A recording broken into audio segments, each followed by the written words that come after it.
नमस्कार दोस्तों, स्वागत है आपका मेरे YouTube चैनल धमाका जीके पर। दोस्तों आज मैं आपको करवाने जा रही हूँ रुक्मणी रसायन विज्ञान केमिस्ट्री का पार्ट 6। दोस्तों यह हमारा केमिस्ट्री का अंतिम पार्ट है और इसमें हम 991 से लेकर 1129 तक दिए गए सभी प्रश्नों को कवर करेंगे। सभी प्रश्नों के उत्तर आपको पूर्ण विस्तार सहित देखने को और पढ़ने को मिलेंगे। दोस्तों सभी प्रश्न मोस्ट इम्पोर्टेंट हैं और इसलिए आप वीडियो को पूरा जरूर देखें और वीडियो अच्छा लगे तो प्लीज वीडियो को लाइक और शेयर जरूर करें और चैनल को सब्सक्राइब करना ना भूले दोस्तों। चलिए दोस्तों आगे बढ़ते हैं हम पार्ट 6 की तरफ। रेडियम किस खनिज से प्राप्त किया जाता है? आंसर है इसका पिच ब्लेंड।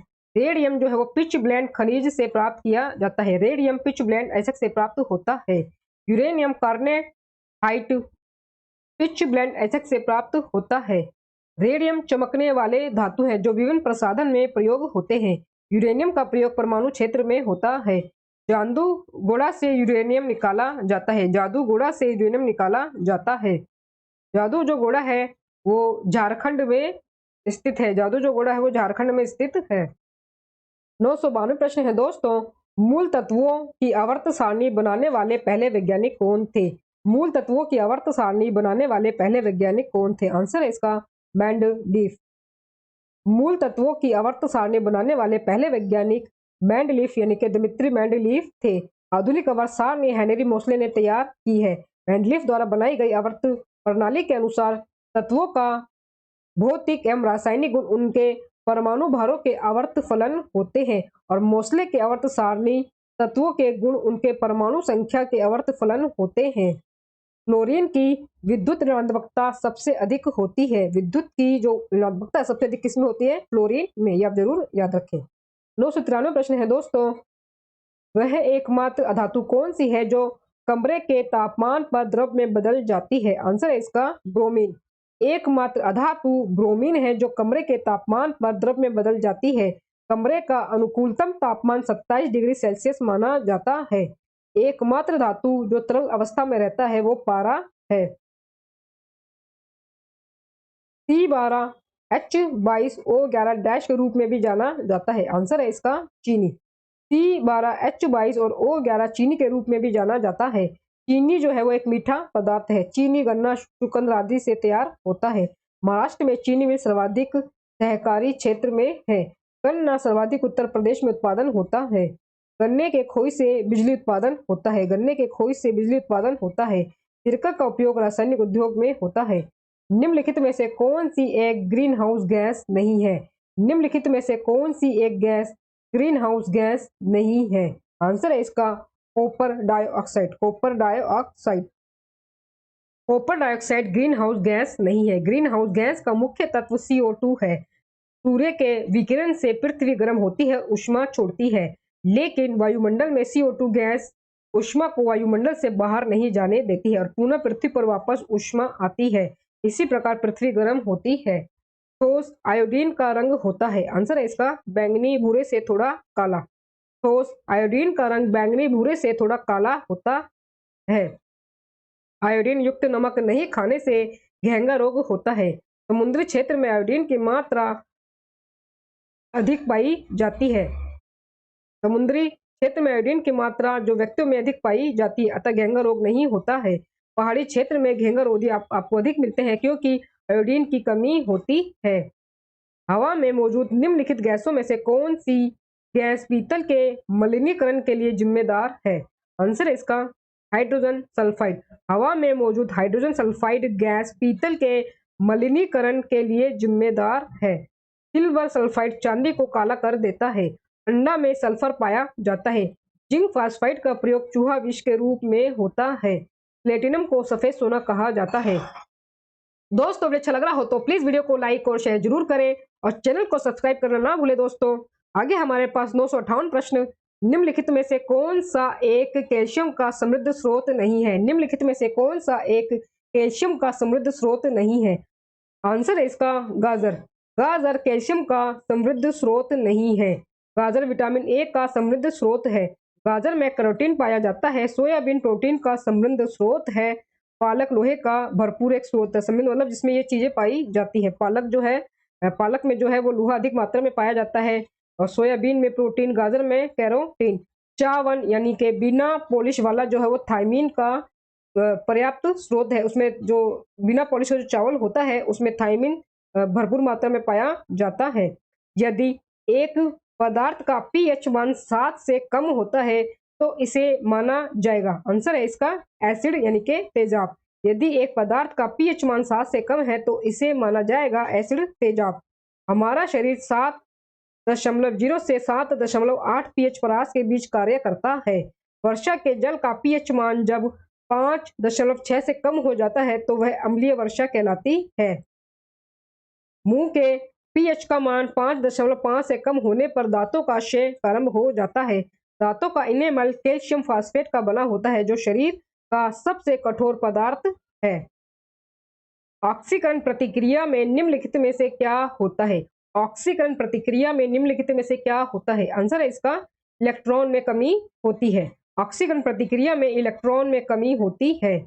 ऑक्सीकरण में विद्युत धनात्मक परमाणु का अनुपात का बढ़ना या धन आवेश का बढ़ना होता है। अवकरण में इलेक्ट्रॉन को ग्रहण करना, अवकरण में जो है इलेक्ट्रॉन को ग्रहण किया जाता है। अवकरण में विद्युत धनात्मक परमाणु में कमी आती है। वह पदार्थ जो किसी दूसरे पदार्थ की ऑक्सीकरण संख्या बढ़ा देता है ऑक्सीकारक कहलाता है। वह पदार्थ जो किसी दूसरे पदार्थ की ऑक्सीकरण संख्या बढ़ा देता है ऑक्सीकारक कहलाता है। अवकारक वे पदार्थ जो ऑक्सीकरण की संख्या को घटा देता है। निम्नलिखित में से कौन सी गैस हास्य गैस के रूप में लोकप्रिय है? आंसर है इसका नाइट्रस ऑक्साइड।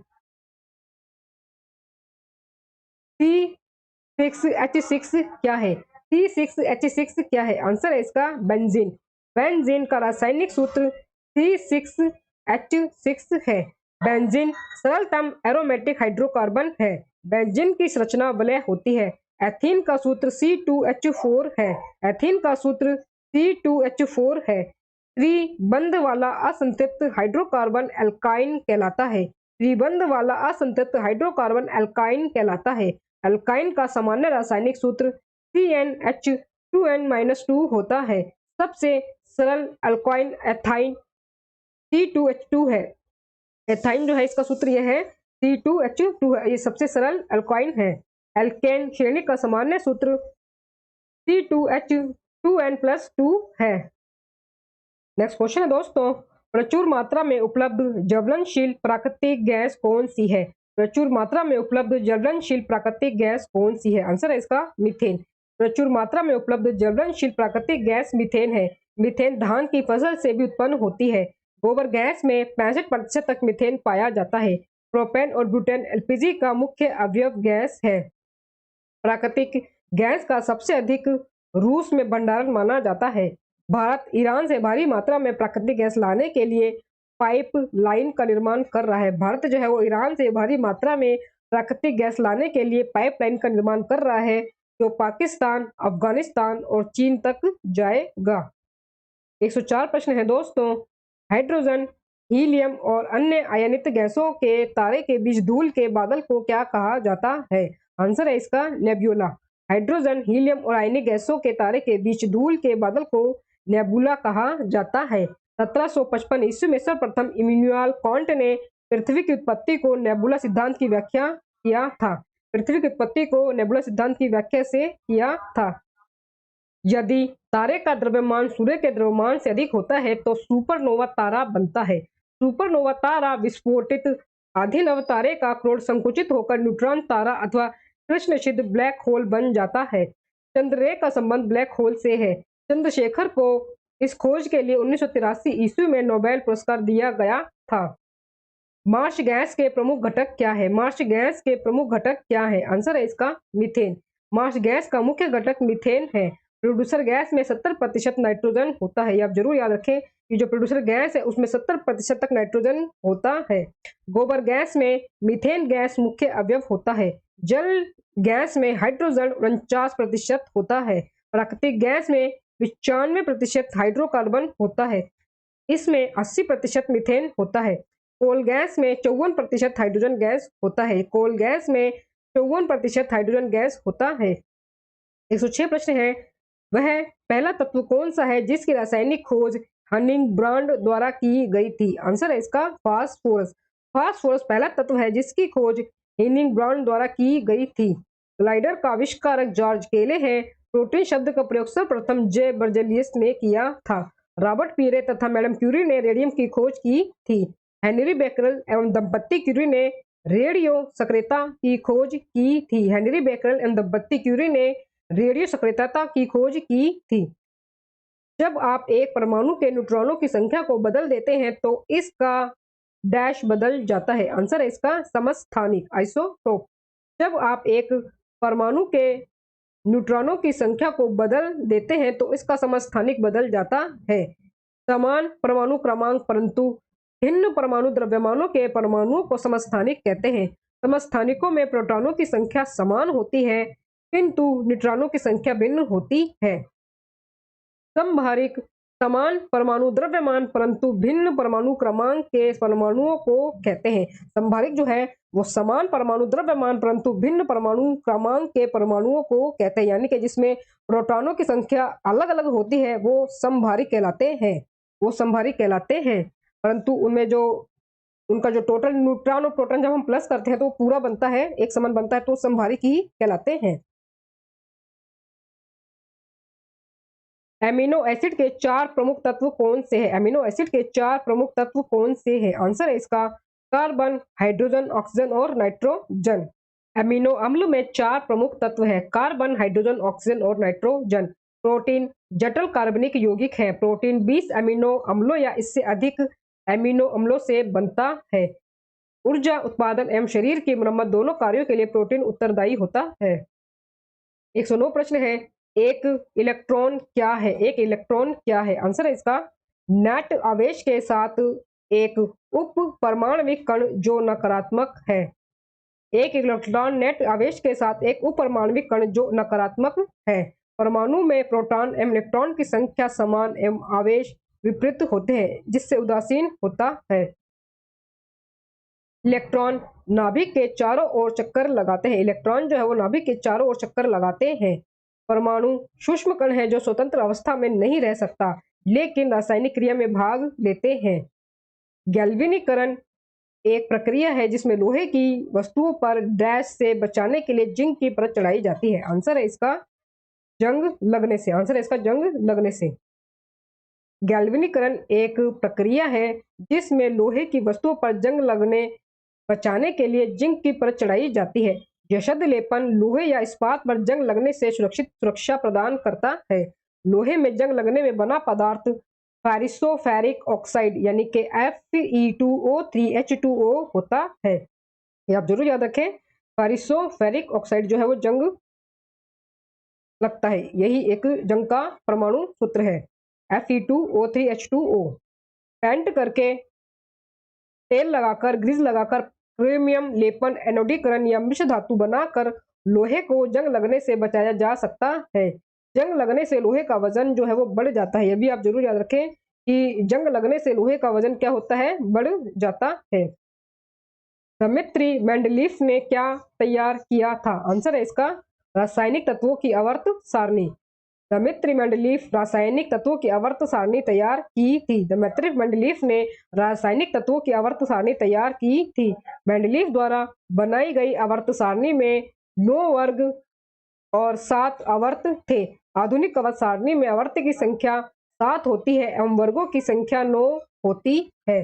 प्रत्येक आवर्त का प्रथम क्षार धातु है और अंतिम सदस्य कोई अक्रिय गैस। सिर्फ पहले आवर्त का पहला सदस्य हाइड्रोजन है जो अपवाद है। हाइड्रोजन अणु का नाभिक किससे बना होता है? हाइड्रोजन अणु का नाभिक किससे बना होता है? आंसर है इसका केवल एक प्रोटॉन। हाइड्रोजन अणु का नाभिक केवल एक प्रोटॉन से बना होता है। हाइड्रोजन के 3 समस्थानिक ज्ञात है, प्रोटियम, ड्यूटेरियम और ट्राइटियम। प्रोटियम, ड्यूटेरियम और ट्राइटियम ये हाइड्रोजन के 3 समस्थानिक है। ड्यूटेरियम के ऑक्साइड D2O को भारी जल कहते हैं। साधारण जल के लगभग 7000 भागों में एक भारी जल होता है। भारी जल 3.8 डिग्री सेल्सियस पर जमता है। भारी जल 3.8 डिग्री सेल्सियस पर जमता है। शून्य उत्सर्जन वाहन, जीरो मिशन व्हीकल का मतलब क्या है? आंसर है इसका ए, वह जो शक्ति के स्रोत के जरिए पिछली पाइप से कोई प्रदूषक उत्सर्जित नहीं करता है। शून्य उत्सर्जन वाहन, जीरो इमिशन व्हीकल का मतलब है कि वह जो शक्ति के स्रोत के जरिए पिछली पाइप से कोई भी प्रदूषण उत्सर्जित नहीं करता है। प्राकृतिक रूप अवस्थित वातावरण पदार्थ के मूलभूत तत्व अवस्था में परिवर्तन प्रदूषण कहलाता है। प्रदूषण के कारण जैव और अजैव को भारी क्षति पहुंचती है और अनेक प्राणी एवं वनस्पति नष्ट हो गए हैं और खतरा भी उत्पन्न हुआ है। शून्य उत्सर्जन वाहन में शीशा मुक्त भी होना चाहिए, शीशा मुक्त भी होना चाहिए। सल्फर ने अपना नाम किस भाषा से लिया है? सल्फर ने अपना नाम किस भाषा से लिया है? आंसर है इसका लैटिन। सल्फर ने अपना जो नाम है वो लैटिन भाषा से लिया है।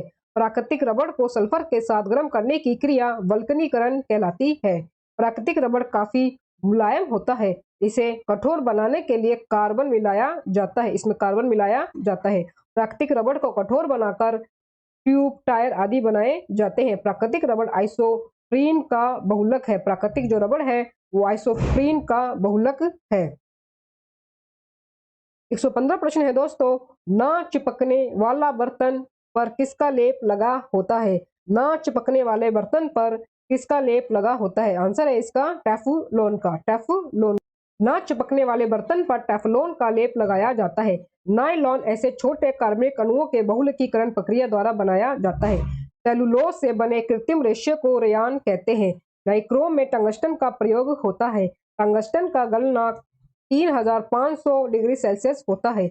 आतिशबाजी के दौरान हरा रंग जो है वो बेरियम के कारण होता है। हरा रंग जो है वो बेरियम के कारण होता है आतिशबाजी के दौरान।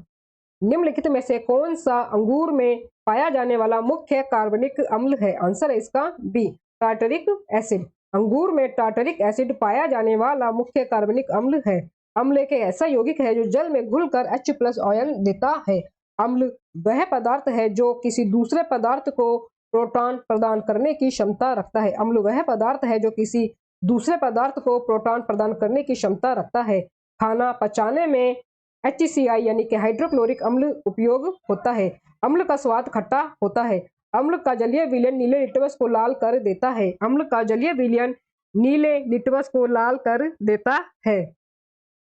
117 प्रश्न है दोस्तों, ऑक्सीजन के संपर्क में आने से बचाने के लिए सोडियम धातु को डैश के भीतर रखा जाता है। आंसर है इसका केरोसिन यानी कि मिट्टी का तेल। ये मैंने आपको ऊपर अभी जब क्वेश्चन आया था श्वेत फास्फोरस को किसमें रखा जाता है तो उसमें आंसर गलत दिया हुआ था, तो मैंने आपको बताया था कि श्वेत फास्फोरस को पानी में रखा जाता है और सोडियम और पोटेशियम को मिट्टी के तेल में रखा जाता है यानी कि केरोसिन में रखा जाता है। ऑक्सीजन के संपर्क में आने से बचाने के लिए सोडियम धातु को केरोसिन में रखा जाता है। सोडियम ज्वलनशील पदार्थ है जो ऑक्सीजन में नष्ट हो जाता है। कैल्शियम कार्बाइड पर जल की प्रतिक्रिया से एसिटिलीन गैस उत्पन्न होती है। सोडियम पर ऑक्साइड का उपयोग सोडियम पर ऑक्साइड का उपयोग पनडुब्बी जहाजों तथा अस्पतालों आदि की बंद हवा को शुद्ध करने के लिए किया जाता है। गैलियम धातु कमरे के ताप पर द्रव अवस्था में पाया जाता है। ये भी आप जरूर याद रखें कि जो गैलियम धातु है वो कमरे के ताप पर द्रव अवस्था में पाया जाता है। 118 प्रश्न है दोस्तों, निम्नलिखित में से किसका प्रयोग पानी की स्थायी कठोरता को दूर करने के लिए किया जा सकता है? आंसर इसका सोडियम कार्बोनेट का। सोडियम कार्बोनेट का प्रयोग पानी की स्थायी कठोरता को दूर करने के लिए किया जा सकता है। जल की स्थायी कठोरता जो है वो मैग्नीशियम और कैल्शियम के बाइकार्बोनेट घुले रहने के कारण होती है। जल की जो स्थायी कठोरता है वो कैल्शियम और मैग्नीशियम के बाइकार्बोनेट घुले रहने के कारण होती है। अस्थायी कठोरता जल में बूझा चूना अथवा दूधिया चूना डालने से दूर होती है। स्थायी कठोरता उसमें कैल्शियम और मैग्नीशियम के सल्फेट, क्लोराइड, नाइट्रेट आदि लवणों के घुले रहने के कारण होती है। 119वां प्रश्न है दोस्तों, 1019वां प्रश्न है, इस रासायनिक अभिक्रिया में भिन्न यौगिक बनाने के लिए दो यौगिकों के बीच बांड या आयनों का विनिमय होता है। आंसर है इसका दोहरी विस्थापन अभिक्रिया। दोहरी विस्थापन अभिक्रिया। दोहरी विस्थापन अभिक्रिया डबल डिस्प्लेसमेंट रिएक्शन में भिन्न यौगिक बनाने के लिए दो यौगिकों के बीच बॉन्ड या आयनों का विनिमय होता है। जब दो सदृश या असदृश परमाणु अपनी बाहरीतम कक्षा के इलेक्ट्रॉनों को आपस में साझा करके संयोग करते हैं तब उनके बीच स्थित बंधन को सहसंयोजन बंधन कहते हैं। सहसंयोजन बंधन कहते हैं। सहसंयोजी बंधन दृढ़ और दिशात्मक होते हैं। सहसंयोजी यौगिक आणविक रूप में रहते हैं, ना कि आयनिक रूप में। सहसंयोगी बंधन के द्रव्यणांक एवं क्वथनांक निम्न होते हैं यानी कि कम होते हैं। क्लोरोफॉर्म सॉल्यूशन में नाइट्रोजन के किस ऑक्साइड का प्रयोग किया जाता है? क्लोरोफॉर्म सॉल्यूशन में नाइट्रोजन के किस ऑक्साइड का प्रयोग किया जाता है? आंसर है इसका nitrogen petro oxide. Chloroform solution में नाइट्रोजन के पेंटोऑक्साइड के ऑक्साइड का प्रयोग किया जाता है। क्लोरोफॉर्म का आविष्कार हैरिसन एवं तथा सिम्पसन ने किया था। क्लोरोफॉर्म का आविष्कार हैरिसन तथा सिम्पसन ने किया था। बैक्टीरिया की खोज ल्यूवेनहॉक ने की थी। क्लोरोफॉर्म का प्रयोग शल्य चिकित्सा में किया जाता है। क्लोरोफॉर्म का प्रयोग शल्य चिकित्सा में किया जाता है। सल्फर ड्रग्स का आविष्कार डॉग मैंक ने किया था। 1021 प्रश्न है, स्टेनलेस स्टील क्या है? आंसर है इसका मिश्र धातु। स्टेनलेस स्टील मिश्र धातु है। इस्पात में लोहा एवं 0.1 से 1.5% कार्बन की मिश्र धातु होती है। स्टेनलेस इस्पात में 18% तक क्रोमियम और निकेल होते हैं। यह संक्षारण या जंग रोधी होता है। इसका उपयोग बर्तन या उपकरण बनाने में होता है। सिलिकॉन इस्पात में 35% तक सिलिकॉन की मात्रा होती है। सिलिकॉन इस्पात अत्यंत मजबूत और अम्लरोधी होता है। स्टेनलेस स्टील मिश्र धातु है। इस्पात में 0.1 से 1.5% कार्बन की मिश्र धातु होती है। स्टेनलेस इस्पात में 18% तक क्रोमियम और निकेल होते हैं। ये ऊपर वही आपको दिया जा रहा है, जो ऊपर था वही नीचे आपको दिया जा रहा है। निम्नलिखित में से कौन सा एक क्षारीय अल्काइन नहीं है? आंसर है इसका सल्फर। सल्फर एक क्षारीय अल्काइन नहीं है। सल्फर में गंधक की मात्रा होती है। सल्फर का प्रयोग रबड़ को आकार प्रदान करने के लिए किया जाता है। रबड़ में कार्बन की मात्रा मजबूती होगा, ये मजबूती और आकार प्रदान करने में मदद करता है। रबड़ में जो कार्बन की जो मात्रा है वो मजबूती और आकार प्रदान करने में मदद करता है। बारूद में मुख्य रूप से क्या शामिल होता है? बारूद में मुख्य रूप से क्या शामिल होता है? आंसर है इसका पोटेशियम नाइट्रेट। बारूद में मुख्य रूप से पोटेशियम नाइट्रेट शामिल होता है। बारूद का आविष्कार अल्फ्रेड नोबल है। बारूद के जो आविष्कारक है वो अल्फ्रेड नोबल है। बारूद के निर्माण में शोरा का प्रयोग भी होता है। जिंक सल्फाइड का प्रयोग चूहा मारने में किया जाता है। श्वेत फास्फोरस अत्यंत ज्वलनशील पदार्थ है। लाल फास्फोरस का प्रयोग दिया सलाई में होता है। जब दूध खट्टा हो जाता है तो डैश का उत्पादन होता है। आंसर है इसका लैक्टिक एसिड का। जब दूध खट्टा हो जाता है तो लैक्टिक एसिड का उत्पादन होता है। दूध में कैसीन पाया जाता है। दूध की शुद्धता नापने के लिए लैक्टोमीटर का प्रयोग किया जाता है। सिट्रिक अम्ल में नींबू पाया जाता है। HCl अम्ल खाना पचाने में उपयोग होता है, यानी कि हाइड्रोक्लोरिक एसिड जो होता है। कपड़े से जंग के धब्बे हटाने के लिए ऑक्सैलिक अम्ल प्रयुक्त किया जाता है। कपड़े से जंग के धब्बे हटाने के लिए ऑक्सैलिक जो अम्ल है उसका उपयोग किया जाता है। 1025 प्रश्न है दोस्तों। वॉशिंग सोडा का इस्तेमाल डैश में किया जा सकता है? आंसर है इसका सी, कठोर जल को नरम करने के लिए। वॉशिंग सोडा का इस्तेमाल कठोर जल को नरम करने के लिए किया जाता है। सोडियम कार्बोनेट धोवन सोडा का रासायनिक सूत्र NO2CO3 होता है। ग्लास निर्माण कागज उद्योग जल की स्थायी कठोरता हटाने में धुलाई के लिए घरों में धोवन सोडा का प्रयोग होता है। सोडियम बाइकार्बोनेट या खाने का सोडा का रासायनिक नाम NaHCO3 है। ये आप जरूर याद रखें कि जो खाने का जो सोडा है वो सोडियम बाइकार्बोनेट है, जो उसका अणुसूत्र होता है वो NaHCO3 है। दोस्तों वीडियो अच्छा लगा हो तो प्लीज वीडियो को लाइक और शेयर जरूर करें और चैनल को सब्सक्राइब करना ना भूलें। दोस्तों, खाने का सोडा अग्निशामक यंत्र, बेकरी उद्योग में और प्रतिकारक के रूप में होता है। कठोर जल को स्थायी रूप से गर्म कर हटाया जाता है। 126 प्रश्न है, कैल्शियम हाइड्रोक्साइड के सॉल्यूशन का सामान्य नाम क्या है? आंसर है इसका नींबू पानी। कैल्शियम हाइड्रोक्साइड के सॉल्यूशन का सामान्य नाम नींबू पानी है। नींबू में सिट्रिक अम्ल पाया जाता है। नींबू विटामिन सी का स्रोत है। सिरके का जो प्रयोग है वो दवा एवं अल्कोहल बनाने में होता है। पानी में अनेक खनिज लवण घुले होते हैं। पानी में अनेक खनिज लवण घुले होते हैं। कैल्शियम कार्बाइड, कैल्शियम साइनाइड एवं एसिटिलीन के निर्माण में उपयोगी है। नेक्स्ट क्वेश्चन है, ब्रेड बनाने में इस्तेमाल किया जाने वाला खमीर, आंसर इसका किण्वन के लिए उत्प्रेरक के रूप में कार्य करता है। ब्रेड बनाने में किण्वन के लिए उत्प्रेरक के रूप में कार्य करने वाला खमीर है। ब्रेड बनाने में किण्वन के लिए उत्प्रेरक के रूप में कार्य करने वाला जो है वो खमीर है। पोरफाइरा, अल्बा, सारगानस, लैमिनेरिया, नॉस्टॉक आदि शैवाल का भोजन सामग्री को तैयार करने में विभिन्न रूप में प्रयोग किया जाता है। शैवाल का प्रयोग आयोडीन, खाद आदि को बनाने में किया जाता है। ब्रेड को किण्वन द्वारा मुलायम बनाया जाता है और यह फूलने में मदद करता है। साइकस के तनों से मंड निकालकर खाने वाला साबूदाना बनाया जाता है, इसलिए साइकस को सागोपाम कहते हैं। इसलिए साइकस को क्या कहा जाता है? सागोपाम कहा जाता है। जीवित जीवाश्म साइकस, जिंगो बाइलोवा, मेटासिकोया आदि है। जीवित जीवाश्म साइकस, जिंगो बाइलोवा, मेटासिकोया आदि है। अनाज को सुरक्षित रखने के लिए उसमें नमी की मात्रा 14% से अधिक नहीं होनी चाहिए। नेक्स्ट क्वेश्चन है, बायोगैस का प्रमुख हिस्सा डैश होता है। आंसर है इसका मीथेन। बायोगैस प्रमुख हिस्सा मीथेन होता है। बायोगैस का प्रमुख हिस्सा जो है वो मीथेन होता है। बायोगैस में 65% मीथेन गैस होता है।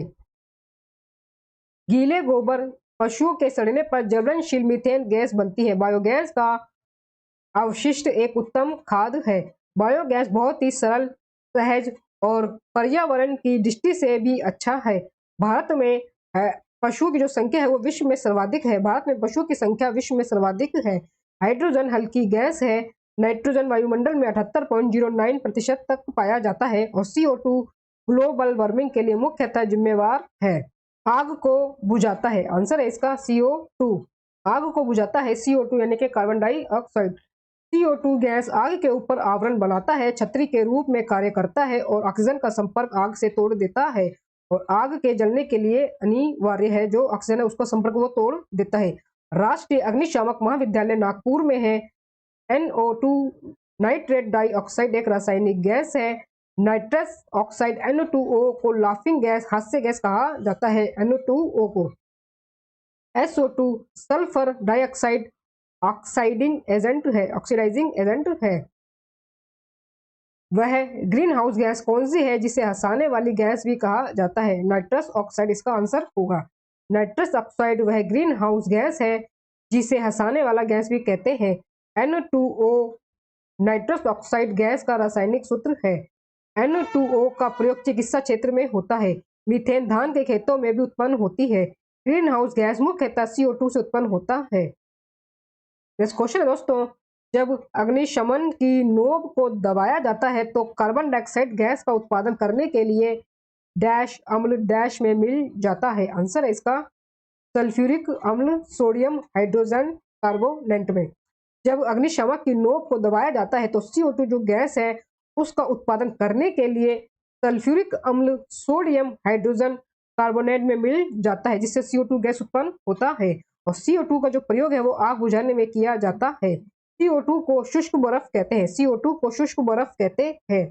CO2 ग्लोबल वार्मिंग के लिए मुख्यतः जिम्मेवार है। CO2 कार्बन डाइऑक्साइड का रासायनिक नाम है। CO2 जो है वो कार्बन डाइऑक्साइड का रासायनिक नाम है। 1032 प्रश्न है, रसोई गैस के रिसाव का आसानी से पता लगाया जा सकता है डैश हवा में प्रसार करके। आंसर है इसका इथाइल मरकैप्टेन। रसोई गैस के रिसाव का आसानी से पता लगाया जा सकता है इथाइल मरकैप्टेन हवा में प्रसार करके।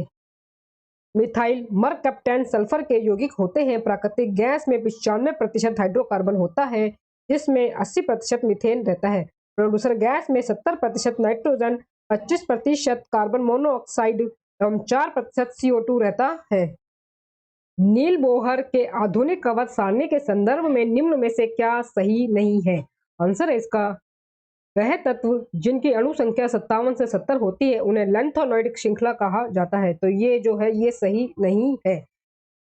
नील बोहर के आधुनिक कवच सारणी के संदर्भ में यह सही नहीं है कि वह तत्व जिनकी अणु संख्या 57 से 70 होती है उन्हें लैंथोनॉइड श्रृंखला कहा जाता है। कवच सारणी सर्वप्रथम मेंडलीफ ने तैयार की थी। आधुनिक कवच सारणी मोसले ने तैयार की है और मोसले कवच सारणी के प्रथम सदस्य क्षार धातु और अंतिम सदस्य कोई अक्रिय गैस है। सिर्फ पहले आवर्त का पहला सदस्य हाइड्रोजन है जो कि अपवाद है। आधुनिक कवच सारणी में परमाणु संख्या 57 से लेकर 71 तक लैंथोनॉइड श्रेणी कहते हैं। तो ये आप जरूर याद रखें कि जो आधुनिक अवस्था सारणी में परमाणु संख्या 57 से लेकर 71 तक को लैंटनर श्रेणी हम कहते हैं। आधुनिक आवर्त सारणी को परमाणु संख्या 89 से लेकर 103 तक को एक्टिनोइड श्रेणी कहा जाता है। एक घरेलू गैस सिलेंडर में एलपीजी डैश में संग्रहित की जाती है। आंसर है इसका किसी भी अवस्था की जा सकती है। एक घरेलू गैस एलपीजी किसी भी अवस्था में संग्रहित की जा सकती है। एलपीजी ब्यूटेन एवं प्रोपेन का मिश्रण ही होता है। एलपीजी उच्च दाब पर द्रवित कर सिलेंडरों में भर लिया जाता है। एलपीजी अत्यधिक ज्वलनशील होती है। एलपीजी जो है वो अत्यधिक ज्वलनशील होती है, अतः सल्फर के यौगिक मिथाइल मरकैप्टेन को मिला देते हैं ताकि रिसाव होने पर गंध से पहचान की जा सके। 1035 प्रश्न है दोस्तों। इथाइल होगा दोस्तों यहाँ पे, अभी हमने ऊपर पढ़ा था कि इथाइल मरकैप्टेन मिलाया जाता है रिसाव हेतु, तो मिथाइल नहीं होगा, ये इथाइल होगा।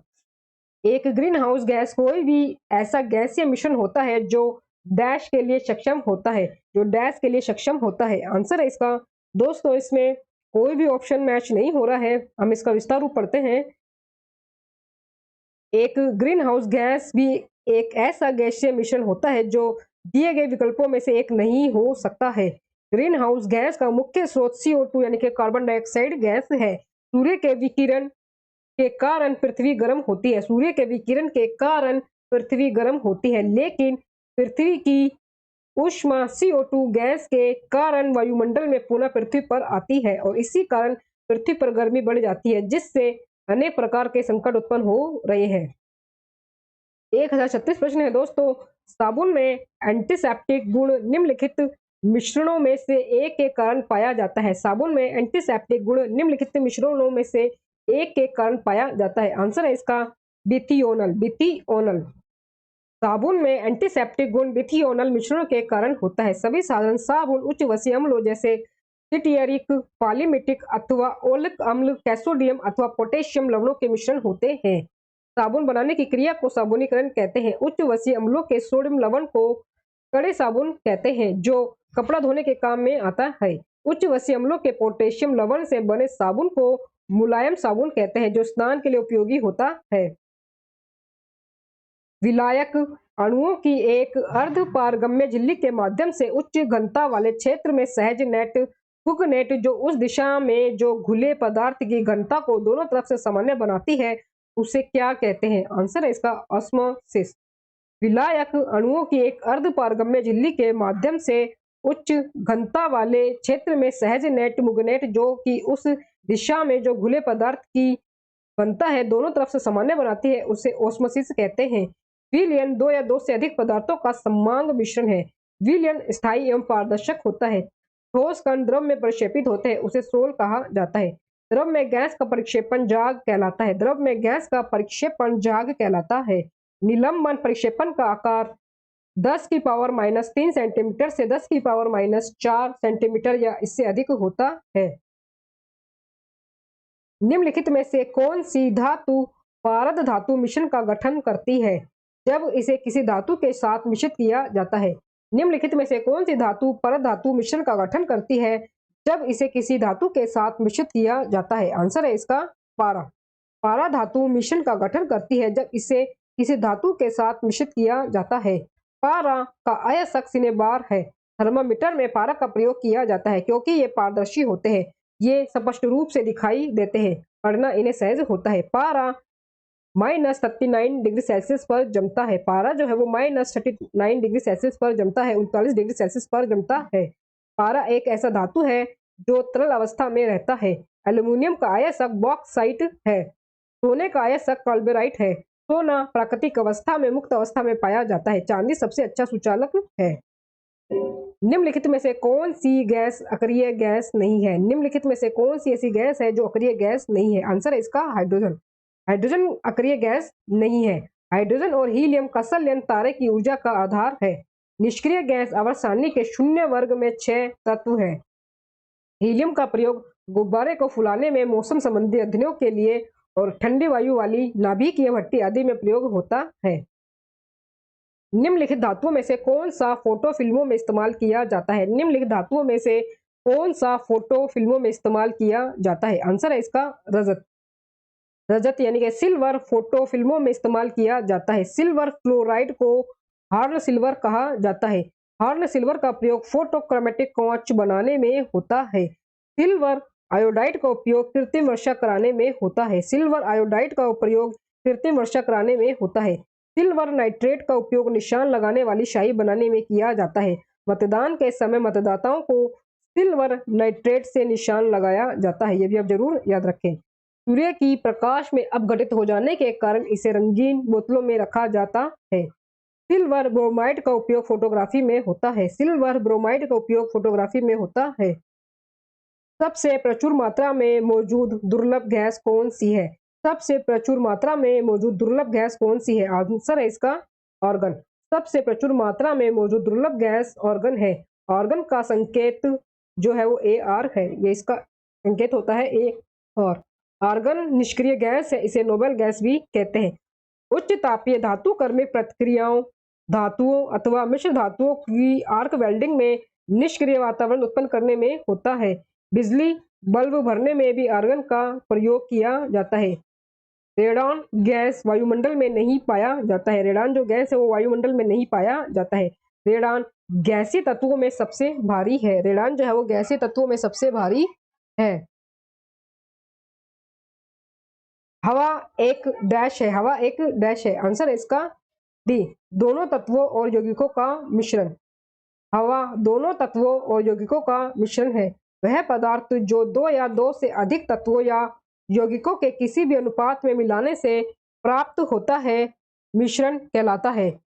इसे सरल यांत्रिक विधि द्वारा पुनः प्रारंभिक अवयव में प्राप्त किया जा सकता है। हवा मिश्रण का अच्छा उदाहरण है। वह शुद्ध पदार्थ जो रासायनिक रूप से दो या दो से अधिक तत्वों को एक निश्चित अनुपात में रासायनिक संयोजन से बने हैं यौगिक कहलाते हैं। यौगिक के गुण उनके अवयवी तत्वों के गुणों से भिन्न होता है। यौगिक का अच्छा उदाहरण जो है वो जल है। 1043 प्रश्न है दोस्तों। केवल वे धातुएं ही पानी से हाइड्रोजन को विस्थापित कर सकती है जो धातुओं की प्रतिक्रिया क्षमता श्रृंखला में डैश होती है। आंसर है इसका बी, हाइड्रोजन से ऊपर। हाइड्रोजन से ऊपर। केवल वे धातुएं ही पानी से हाइड्रोजन को विस्थापित कर सकती हैं जो धातुओं की प्रतिक्रिया क्षमता श्रृंखला में हाइड्रोजन से ऊपर होती है।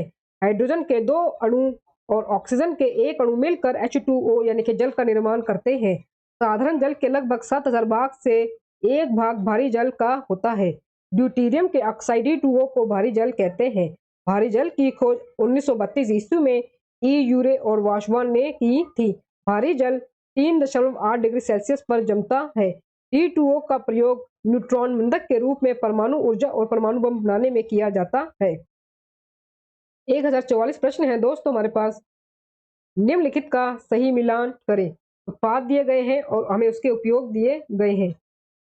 उत्पाद है हमारे पास पेट्रोलियम ईथर, पैराफिन मोम, एसफॉल्ट और कोक, गैसोलीन। और उपयोग हमें दिए गए हैं इसमें ईंधन में ड्राई क्लीनिंग के लिए इत्र में विलायक, ड्राई क्लीनिंग के लिए इत्र में विलायक, छत सड़क निर्माण, इलेक्ट्रोड, मलहम और कॉस्मेटिक। आंसर हमें इसका दिया गया है बी। आंसर है इसका बी, यानी कि जो पी है वो बी से जाएगा और क्यू जो है वो डी से जाएगा और आर जो है वो सी से जाएगा और एस जो है वो ए से जाएगा। गैसोलीन जो है वो एक ईंधन होता है। एसफाल्ट और जो कोक है वो छत सड़क निर्माण और इलेक्ट्रोड में उपयोग होता है। पैराफिन जो मोम है वो मलहम और कॉस्मेटिक में यूज होता है और पेट्रोलियम जो ईथर है वो विलायक के रूप में यूज होता है। पेट्रोलियम ईथर का जो उपयोग है वो ड्राई क्लीनिंग के लिए इत्र में विलायक के तौर पर होता है। पैराफिन मोम का उपयोग मलहम और कॉस्मेटिक में किया जाता है।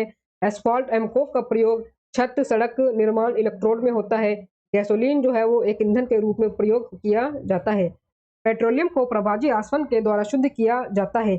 इसके द्वारा विभिन्न कक्षनाक पर संग्रहित प्रभाज पृथक पृथक जमा किया जाता है जिसे पेट्रोलियम को उत्पाद कहते हैं, जिसमें प्राकृतिक गैस, पेट्रोल, डीजल, केरोसिन तेल, नैफ्था, स्नेहक तेल, पेट्रोलियम जेली, पैराफिन मोम और अवशिष्ट कोलतार होता है। 1045 प्रश्न है दोस्तों। निम्नलिखित का मिलान करें और सही कोड का चयन करें। हमें क्विक लाइम दिया गया है, स्लैग्ड लाइम, यूरिया और वाशिंग सोडा, और हमें इसके साथ में इसके अणुसूत्र से हमें इसको मिलाना है। आंसर है इसका क्विक जो लाइम है वो CaO से जाएगा, इसका अणुसूत्र ये होता है, और स्लैग्ड लाइम का जो होता है वो CaOH2 होता है, और यूरिया का CONH2 होता है, और जो वाशिंग सोडा है वो Na2CO3 अणुसूत्र इसका होता है। क्विक लाइम जो है वो CaO, टैड lime CaOH2, urea CONH2, washing soda Na2CO3। Washing soda का रासायनिक नाम सोडियम बाइकार्बोनेट है। यह ग्लास, कागज निर्माण आदि में इस्तेमाल किया जाता है। 1045 प्रश्न है, आधुनिक रसायन शास्त्र का जनक किसे माना जाता है? आधुनिक रसायन शास्त्र का जनक किसे माना जाता है? आंसर है इसका एंटोनी लेवेसियर को। आधुनिक रसायन शास्त्र का जनक एंटोनी लेवेसियर को माना जाता है। जीव विज्ञान का जनक अरस्तु को माना जाता है। भौतिक विज्ञान का जनक न्यूटन को माना जाता है। लोक प्रशासन का जनक वुडरो विल्सन को माना जाता है। राजनीतिक विज्ञान का जनक अरस्तु को माना जाता है। इतिहास का जनक हेरोडोटस को कहा जाता है। CFC का पूरा नाम क्या है? CFC का पूरा नाम क्या है? आंसर है इसका क्लोरोफ्लोरोकार्बन। CFC का पूरा नाम क्लोरोफ्लोरोकार्बन है। CFC ओजोन परत को क्षति पहुंचाता है। CFC को रोकने के लिए प्रशिक्षक के प्रयोग में कमी लाना जरूरी है। ओजोन परत पृथ्वी की रक्षा का कवच है। विनेगर किससे बना है? विनेगर किससे बना है? आंसर है इसका acetic acid. Acetic acid, vinegar जो है वो एसिटिक एसिड से बना है। एसिटिक अम्ल सिरका से प्राप्त होता है। अचार में एसिटिक अम्ल पाया जाता है। सोडा वाटर एवं अन्य पेय में भी कार्बनिक अम्ल पाया जाता है। सेब में मैलिक अम्ल पाया जाता है। नाइट्रिक अम्ल का प्रयोग सोना एवं चांदी के शुद्धिकरण में किया जाता है। कपड़े से जंग के धब्बे हटाने के लिए ऑक्सैलिक अम्ल का प्रयोग किया जाता है। खाना पचाने में HCl अम्ल का प्रयोग होता है। निम्नलिखित में से कौन सा विकल्प जीवाश्म ईंधन फॉसिल फ्यूल नहीं है? आंसर है इसका बिजली। आंसर है इसका बिजली। बिजली जीवाश्म ईंधन नहीं है। जीवाश्म ईंधन CO2 गैस का मुख्य स्रोत है। CO2 गैस पर रोक लगाने के लिए जीवाश्म ईंधन पर रोक लगाना आवश्यक है। COP21 में CO2 उत्सर्जन समाप्त करने पर महत्वपूर्ण सम्मेलन 2015 में पेरिस में हुआ था। काला सोना क्या है? आंसर है इसका पेट्रोल। काला सोना पेट्रोल को कहा जाता है। काला हीरा कोयला को कहा जाता है। उजला हीरा पनबिजली को कहा जाता है। झूठा सोना आयरन पाइराइट को कहते हैं। झूठा सोना आयरन पाइराइट को कहते हैं। सोना सबसे अधिक क्रियाशील धातु है। सोना एकमात्र मुक्त धातु है।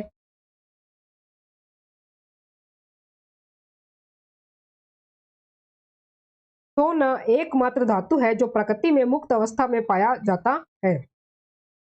जब दो तरल पदार्थ जो है एक दूसरे में घुलते नहीं और सॉल्यूशन नहीं बनाते तो उसे क्या कहते हैं?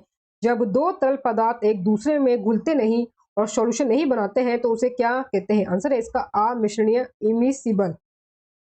जब दो तरल पदार्थ एक दूसरे में घुलते नहीं और सॉल्यूशन नहीं बनाते हैं तो उसे अमिश्रणीय कहते हैं। दो या दो से अधिक यौगिक या तत्वों को किसी अनुपात में मिलाने को मिश्रण कहते हैं। शुद्ध पदार्थ जो रासायनिक रूप से दो या दो से अधिक तत्व के एक निश्चित अनुपात में रासायनिक संयोग से बने हैं यौगिक कहलाते हैं। यौगिक के गुण उनके अवयवों के गुण से अलग होते हैं। जैसे जल, प्रत्येक भाग के गुण धर्म एक समान होते हैं, उसे समांग मिश्रण कहते हैं। प्रत्येक भाग के गुण एवं उनके संगठन भिन्न भिन्न होते हैं, उसे विषमांग मिश्रण कहते हैं। क्विक सिल्वर किसे कहते हैं? क्विक सिल्वर किसे कहते हैं? आंसर है इसका मरकरी को।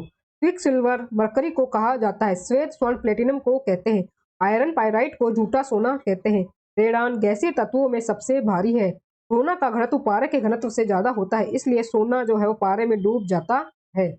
सबसे प्रबल उपचायक क्लोरीन है। सबसे प्रबल उपचायक जो है वो क्लोरीन है। निम्नलिखित में से किस विकल्प को हास्य गैस कहा जाता है? आंसर है इसका N2O। N2O को N2O को यानी कि नाइट्रस ऑक्साइड को हास्य गैस कहा जाता है। N2O नाइट्रोजन ऑक्साइड का रासायनिक सूत्र है। N2O का प्रयोग शल्य चिकित्सा में होता है। यहाँ पे नाइट्रोजन नहीं होगा, नाइट्रस ऑक्साइड होगा। नाइट्रस ऑक्साइड का रासायनिक सूत्र है। दूध को दही में बदलने के लिए किस बैक्टीरियम का प्रयोग किया जाता है? दूध को दही में बदलने के लिए किस बैक्टीरियम का प्रयोग किया जाता है? आंसर है इसका लैक्टोबैसिलस। लैक्टोबैसिलस। दूध को दही में बदलने के लिए लैक्टोबैसिलस बैक्टीरियम का प्रयोग किया जाता है। कैरोटीन गाजर में पाया जाता है। लाइकोपीन टमाटर में पाया जाता है। विब्रियो कॉलेरी जीवाणु से हैजा रोग होता है। क्लोस्ट्रीडियम टैनेसी जीवाणु के द्वारा टिटनेस रोग होता है। क्लोस्ट्रीडियम टैनेसी जीवाणु के कारण टिटनेस रोग होता है।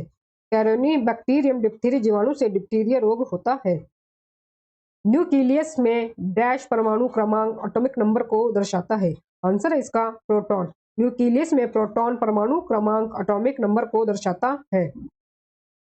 1055 प्रश्न है दोस्तों हमारे पास। रासायनिक तत्व विशेष रूप से नाइट्रोजन फास्फोरस मिश्रित यौगिक तत्वों से पारिस्थितिकी तंत्र यानी कि इकोसिस्टम की संपन्नता को डैश कहते हैं। आंसर है इसका यूट्रोफिकेशन। यूट्रोफिकेशन। रासायनिक तत्व विशेष रूप से नाइट्रोजन फास्फोरस मिश्रित यौगिक तत्वों में पारिस्थितिकी तंत्र इकोसिस्टम की संपन्नता को यूट्रोफिकेशन कहते हैं। सुपर फास्फेट आम लाइम फास्फेटी धातु मल फास्फोरस के प्रमुख का मुख्य उर्वरक है। सुपर फास्फेट को हड्डियों को पीस कर बनाया जाता है। सुपर फास्फेट को हड्डियों को पीस कर बनाया जाता है।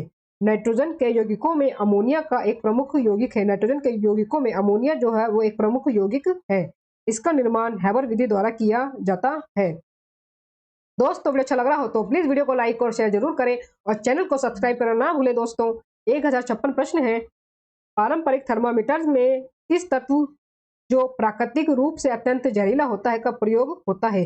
प्राकृतिक थर्मामीटर में किस तत्व का प्रयोग होता है जो प्राकृतिक रूप से अत्यंत जहरीला होता है। आंसर है इसका मरकरी। पारंपरिक थर्मामीटर मरकरी जो तत्व है वो प्राकृतिक रूप से अत्यंत जहरीला होता है जिसका प्रयोग किया जाता है। आर्सेनिक अधिक मात्रा में जल को प्रदूषित करता है। इटाई इटाई रोग कैडमियम के कारण होता है। इटाई इटाई जो रोग है वो कैडमियम के कारण होता है। रेडियो सक्रिय स्ट्रांशियम 90 के कारण अस्थि कैंसर हो जाता है। मिर्गी को पस्मा रोग कहते हैं। उस प्रक्रिया का क्या नाम है जिसमें गैस सीधे ही ठोस वस्तु यानी कि सॉलिड में परिवर्तित हो जाती है। आंसर है इसका डिपोजिशन। डिपोजिशन। उस प्रक्रिया का नाम डिपोजिशन है जिसमें जो गैस है वो सीधे ही ठोस वस्तु में परिवर्तित हो जाती है। चाक का रासायनिक नाम क्या है। चाक का रासायनिक नाम क्या है। आंसर है इसका कैल्शियम कार्बोनेट। चाक का रासायनिक नाम कैल्शियम कार्बोनेट है। कैल्शियम कार्बोनेट का रासायनिक नाम CaCO3 है। इसका प्रयोग चूना बनाने में, टूथपेस्ट, दंत मंजन बनाने में तथा सीमेंट उद्योग में होता है। कैल्शियम सल्फेट या जिप्सम प्लास्टर ऑफ पेरिस बनाने में, अमोनियम सल्फेट बनाने में तथा सीमेंट उद्योग में होता है। भारी जल D2O इसका रासायनिक सूत्र है। भारी जल का जो रासायनिक सूत्र है वो D2O है। निम्नलिखित में से कौन सा विकल्प ग्रीन हाउस गैस नहीं है। आंसर है इसका ऑक्सीजन। विकल्प जो है ग्रीन हाउस गैस जो नहीं है वो ऑक्सीजन है। ग्रीन हाउस गैस मुख्यतः CO2 से होता है। CFC गैस से ओजोन परत को अधिक क्षति पहुंचती है। धान के खेतों से मीथेन निकलता है। क्योटो प्रोटोकॉल 1997 ईस्वी में जलवायु परिवर्तन से संबंधित है। ओजोन का रासायनिक यानी कि केमिकल फार्मूला क्या है। आंसर है इसका O3। ओजोन का रासायनिक केमिकल फार्मूला O3 है। O3 में ऑक्सीजन के 3 अणु मिलकर ओजोन का एक अणु बनाता है। ओजोन को पृथ्वी का रक्षा कवच कहा जाता है। ओजोन को सबसे अधिक जो क्षति है वो CFC क्लोरोफ्लोरोकार्बन गैस से होती है। स्टेनलेस स्टील का आविष्कार किसने किया था। आंसर है इसका हैरी बियरली ने। स्टेनलेस स्टील का आविष्कार हैरी बियरली ने किया था। स्टील में जंग नहीं लगता है। स्टेनलेस जो स्टील है मजबूत होता है। इसके उपकरण बनाया जाता है। इससे जो है उपकरण बनाए जाते हैं। जंग लगने से लोहे का वजन बढ़ जाता है। आयस्क में मिले अशुद्ध पदार्थ को गैंग कहते हैं। शक्कर के घोल में शक्कर एक डैश है। आंसर है घुला हुआ पदार्थ। शक्कर के घोल में शक्कर एक घुला हुआ पदार्थ सोल्यूट है। विलियम स्थायी एवं पारदर्शक होता है। किसी पदार्थ की विलायक में विलेयता विलायक तथा विलेय की प्रकृति पर ताप एवं दाब पर निर्भर करती है। किसी द्रव में गैस की विलेयता ताप बढ़ने से घटती है।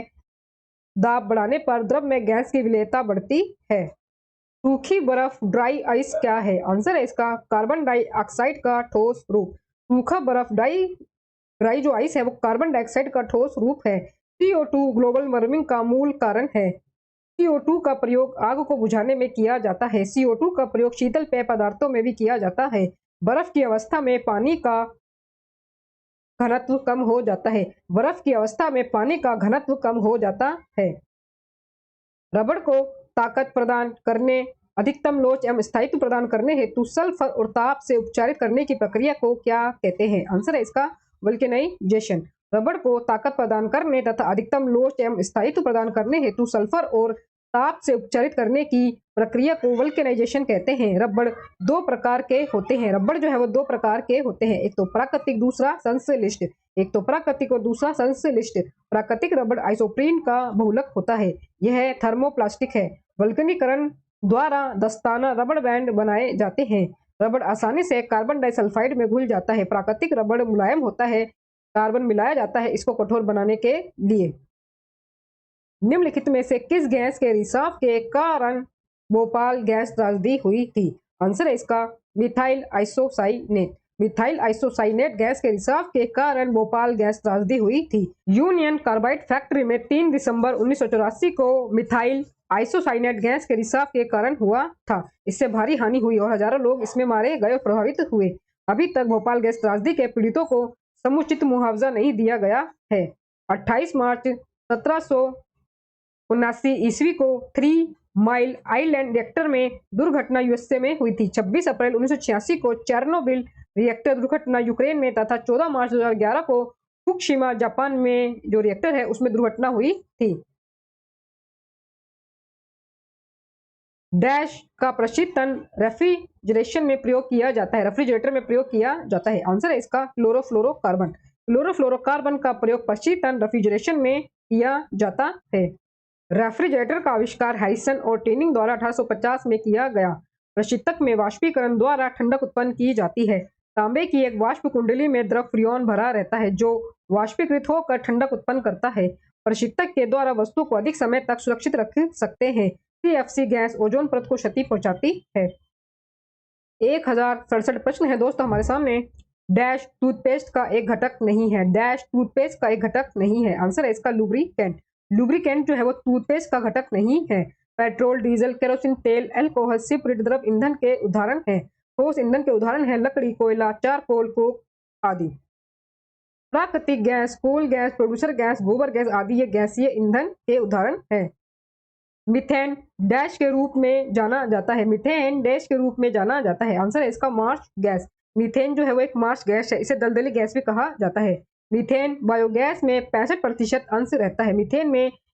मीथेन जो है वो बायोगैस जो होती है उसमें 65% अंश जो है मीथेन का रहता है। CH4 मीथेन जो है वो गैस का रासायनिक सूत्र है। मीथेन गैस जो है धान के खेतों में भी उत्पन्न होती है, चावल के खेतों में भी उत्पन्न होती है। नाइट्रस ऑक्साइड एक लाफिंग गैस है। मीठे शीतल पेय सॉफ्ट ड्रिंक का प्रमुख घटक है। आंसर है इसका कार्बोनेटेड पानी। शीतल पेय सॉफ्ट ड्रिंक का मुख्य घटक कार्बोनेटेड पानी है। CO2 गैस शीतल पेय में उपयोग होता है।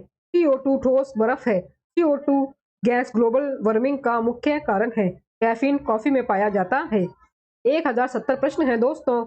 ऑटोमोबाइल एग्जॉस्ट में समाविष्ट महत्वपूर्ण तत्व डैश है। ऑटोमोबाइल एग्जॉस्ट में समाविष्ट महत्वपूर्ण तत्व डैश है। आंसर है इसका लेड।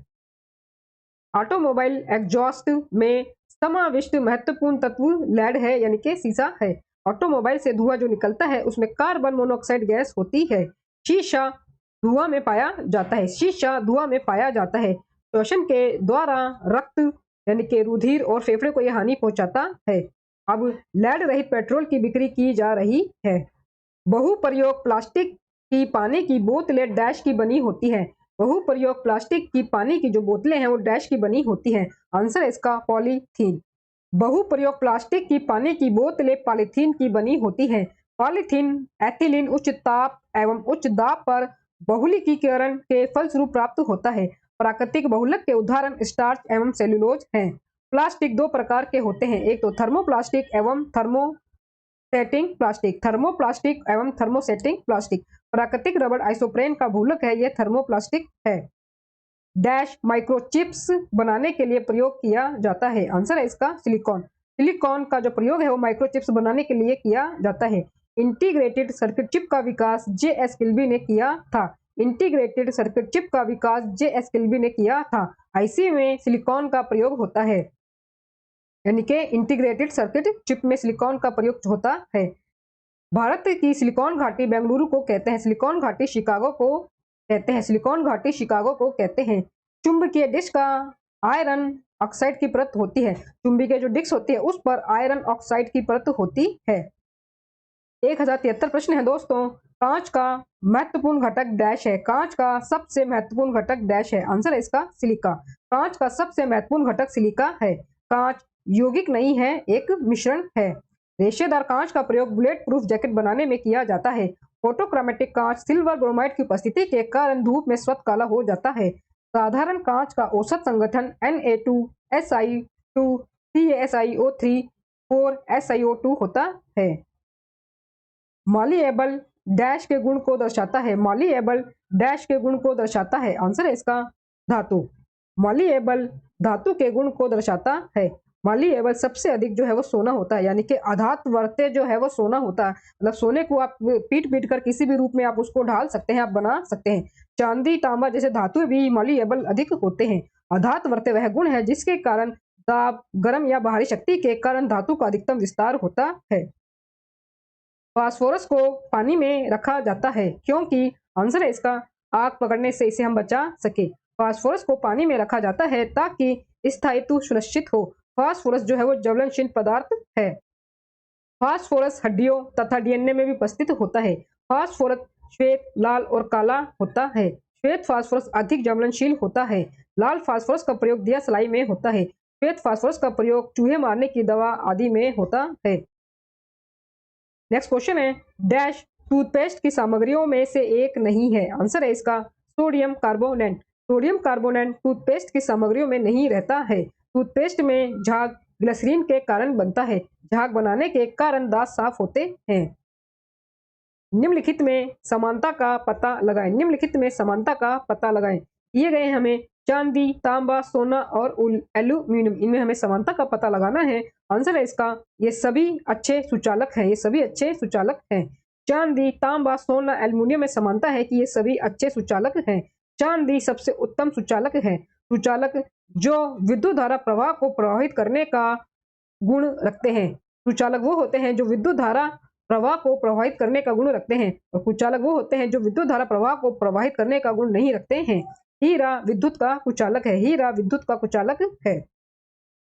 1078 प्रश्न है दोस्तों, dash can dissolve gold, dash can dissolve gold, answer है इसका एक्वा रेजिया। जो सोना है वो किस में मतलब पिघल सकता है, तो आंसर है इसका एक्वा रेजिया में, कैन डिसॉल्व गोल्ड। काल्वेराइट और सिल्वेनाइट दोनों सोने का अयस्क है। आतिशबाजी के दौरान हरा रंग बैरियम की उपस्थिति के कारण होता है। आतिशबाजी के दौरान लाल चटक रंग स्टाशियम की उपस्थिति के कारण होता है।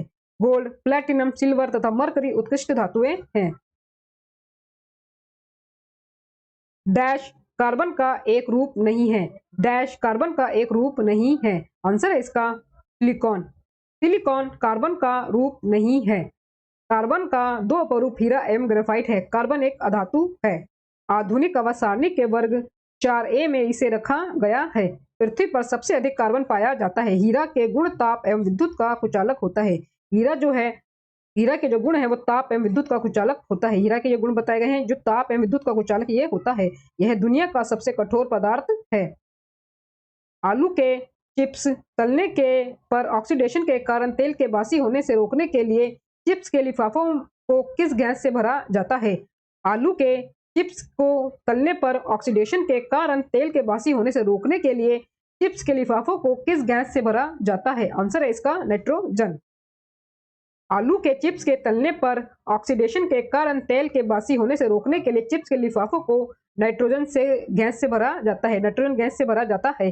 नाइट्रोजन गैस वायुमंडल में सबसे अधिक है। हाइड्रोजन और हीलियम गैस गुब्बारों को भरने में किया जाता है। हाइड्रोजन और हीलियम गैस का जो प्रयोग है वो गुब्बारों को भरने में किया जाता है। रोगी को ऑक्सीजन देने के लिए सिलेंडरों में ऑक्सीजन के साथ हीलियम गैस भरी जाती है। गोताखोर भी जो है जो ऑक्सीजन को ले जाने वाले सिलेंडरों में इसी गैस का प्रयोग करते हैं, हीलियम गैस का ही प्रयोग करते हैं। खाने वाले सामान्य नमक का रासायनिक नाम क्या है। खाने वाले सामान्य नमक का रासायनिक नाम क्या है, आंसर है इसका सोडियम क्लोराइड। खाने वाले सामान्य नमक का नाम जो है रासायनिक जो नाम है वो सोडियम क्लोराइड है। गैल्वेनाइज्ड लोहा क्या होता है? आंसर है इसका जिंक लेपित लोहा। गैल्वेनाइज्ड लोहा जिंक लेपित लोहा होता है। 1083 प्रश्न है दोस्तों। नीचे एक अभिकथन और एक कारण दिया गया है। अभिकथन हमें दिया गया है कि परमाणु विखंडन की घटना अत्यधिक ऊर्जा उत्पन्न करती है। परमाणु विखंडन की घटना अत्यधिक ऊर्जा उत्पन्न करती है। और कारण दिया गया है हमें, यह प्रक्रिया जिसमें एक नाभिक दो भागों में टूट जाता है परमाणु विखंडन कहलाता है। परमाणु विखंडन कहलाता है। तो आपको उत्तर चुनना है। आंसर है इसका बी। अभिकथन और कारण दोनों सही है, लेकिन कारण अभिकथन की उचित व्याख्या नहीं है। अभिकथन और कारण दोनों सही है, लेकिन जो कारण है वो अभिकथन की उचित व्याख्या नहीं है। विखंडन से उत्पन्न ऊर्जा को नाभिकीय ऊर्जा कहते हैं। सबसे पहले स्ट्रॉसमैन एवं हान के द्वारा नाभिकीय विखंडन किया गया। जब यूरेनियम 235 पर न्यूट्रॉनों की बमबारी की जाती है तो यूरेनियम के नाभिक दो खंडों में विभाजित हो जाते हैं। इस प्रक्रिया में एक यूरेनियम नाभिक के विखंडन पर बहुत अधिक ऊर्जा एवं 3 नए न्यूट्रॉन उत्सर्जित होते हैं। ये उत्सर्जित न्यूट्रॉन यूरेनियम के अन्य नाभिकों को विखंडित करते हैं। इस प्रकार श्रृंखला बनती है।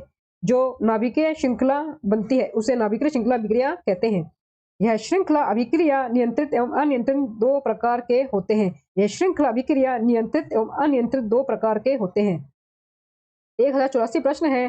दांत का एनेमल किससे बना होता है? दांत का एनेमल किससे बना होता है? आंसर है इसका कैल्शियम फास्फेट। Calcium phosphate. दांत का एनेमल कैल्शियम फास्फेट का बना होता है। दांत एवं हड्डी का मुख्य अवयव कैल्शियम एवं फास्फोरस है। कैल्शियम कार्बोनेट CaCO3 का उपयोग चूना, टूथपेस्ट, दंतमंजन, सीमेंट आदि उद्योग में होता है। कैल्शियम का प्रयोग plaster of Paris ammonium sulphate cement में होता है। कैल्शियम का प्रयोग पेट्रोलियम से सल्फर हटाने में होता है। कैल्शियम का प्रयोग पेट्रोलियम से सल्फर हटाने में होता है। कैल्शियम का उपयोग अवकारक के रूप में होता है। 1085 प्रश्न है। फोटोसिंथेसिस के किस स्तर पर ग्लूकोज का निर्माण होता है? फोटोसिंथेसिस के किस स्तर पर ग्लूकोज का निर्माण होता है? आंसर है इसका Calvin cycle. Photosynthesis Calvin cycle स्तर पर ग्लूकोज का निर्माण होता है। पौधों में जल, प्रकाश, पर्णहरित तथा CO2 की उपस्थिति में कार्बोहाइड्रेट के निर्माण को प्रकाश संश्लेषण कहते हैं। फोटोसिंथेसिस जो होता है प्रकाश संश्लेषण ही कहलाता है। पत्ती की कोशिकाओं में जल शिरा से परासरण ऑस्मोसिस द्वारा एवं 6CO2 वायुमंडल मिश्रण द्वारा जाता है। नेक्स्ट क्वेश्चन है। कार्बन के प्रकार एवं उसके प्रयोग के संबंध में निम्नलिखित में से गलत जोड़ी का चयन कीजिए। आंसर है इसका डी। ग्रेफाइट ईंधन। कार्बन के प्रकार एवं उसके उपयोग के संबंध में गलत जोड़ी जो है वो ग्रेफाइट ईंधन है।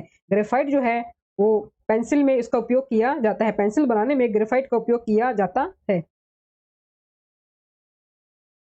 नीचे एक अभिकथन और एक कारण दिया गया है। अभिकथन है कि बल्ब के अंदर का तंतु तांबे से बना होता है और कारण दिया गया है कि आमतौर पर बल्ब में हवा होती है। आंसर है इसका कि अभिकथन और कारण दोनों ही गलत है। अभिकथन और कारण दोनों ही गलत है।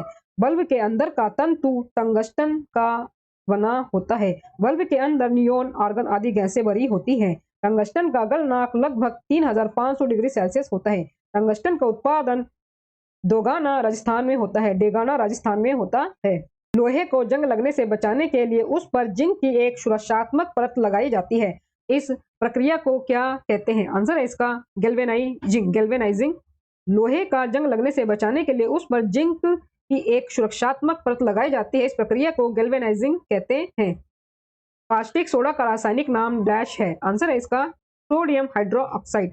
कास्टिक सोडा का रासायनिक नाम सोडियम हाइड्रोक्साइड है। NaOH का जो उपयोग है वो साबुन बनाने में, रेशम उद्योग में, CO2 को अवशोषित करने में, पेट्रोलियम के शुद्धिकरण आदि में होता है। ये कास्टिक सोडा ही है दोस्तों। सोडियम का प्रयोग सोडियम पेरोक्साइड बनाने में होता है। सोडियम नाइट्राइड NaHO3 का उपयोग N2 बनाने में तथा प्रतिकारक के रूप में होता है। सोडियम सल्फेट या ग्लोबर लवण का उपयोग औषधि बनाने में तथा सस्ता कांच बनाने में होता है।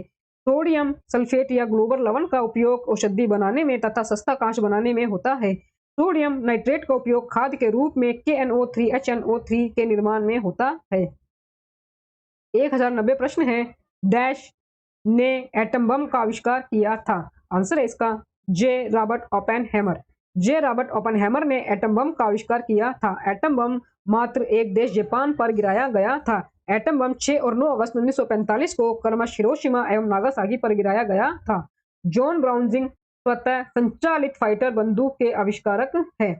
सैमुअल कोल्ट ने रिवॉल्वर का आविष्कार किया था।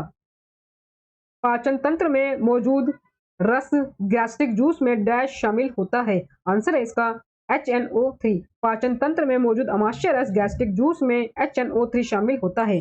पित्त रस क्षारीय होता है जो भोजन में पक्वाशय रस आकर भोजन में मिलता है। पित्त रस क्षारीय होता है जो भोजन में पक्वाशय रस आकर भोजन में मिलता है। पित्त रस में 3 प्रकार के रस ट्रिप्सिन, एमाइलेज और लाइपेज हैं। पित्त रस में 3 प्रकार के रस ट्रिप्सिन, एमाइलेज और लाइपेज हैं। ट्रिप्सिन प्रोटीन एवं पेप्टोन को पॉलीपेप्टाइड तथा अमीनो अम्ल में परिवर्तित करता है।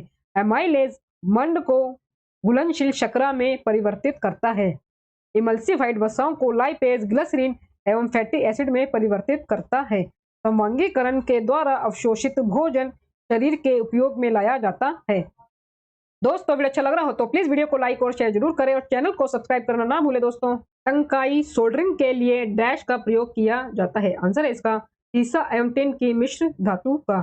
टंकाई यानी कि सोल्डरिंग के लिए सीसा एवं टिन की मिश्र धातु का प्रयोग किया जाता है। टांका में टिन जो है वो 67% एवं जो सीसा है वो 33% प्रयोग किया जाता है। पीतल में कॉपर और जिंक का प्रयोग होता है। पीतल में जो है कॉपर और जिंक का प्रयोग होता है, यानी जो पीतल है वो कॉपर और जिंक का मिश्र धातु है। कांसा में कॉपर और टिन का प्रयोग होता है। जर्मन सिल्वर में कॉपर, जिंक और निकिल का प्रयोग होता है। जर्मन सिल्वर में कॉपर, जिंक और निकिल का प्रयोग होता है। गोल्ड में कॉपर और एल्यूमिनियम का प्रयोग होता है। 193 प्रश्न है, निम्नलिखित में से हीरे की चमक में किसका योगदान नहीं है। निम्नलिखित में से हीरे की चमक में किसका योगदान नहीं है। आंसर है इसका हीरे का निम्न अपवर्तक सूचकांक। हीरे की चमक में हीरे के निम्न अपवर्तन सूचकांक का प्रयोग नहीं है। कार्बन के 2 अपरूप हीरा और ग्रेफाइट है। हीरा जो है वो ताप एवं विद्युत का कुचालक होता है। हीरे में रवा घनाकार होते हैं। हीरे में जो रवे होते हैं वो घनाकार होते हैं। हीरा किसी द्रव में नहीं घुलता है। हीरा किसी द्रव में नहीं घुलता है। हीरा पर अम्ल, क्षार आदि का प्रभाव भी नहीं पड़ता है। निम्नलिखित में से किसे ग्रीन हाउस गैसों में शामिल नहीं किया जा सकता है। आंसर है इसका फास्फाइन। फास्फाइन गैस ग्रीन हाउस गैस नहीं है। नाइट्रस ऑक्साइड का रासायनिक नाम N2O है। N2O जो है वो आसाने वाली गैस है, नाइट्रस ऑक्साइड।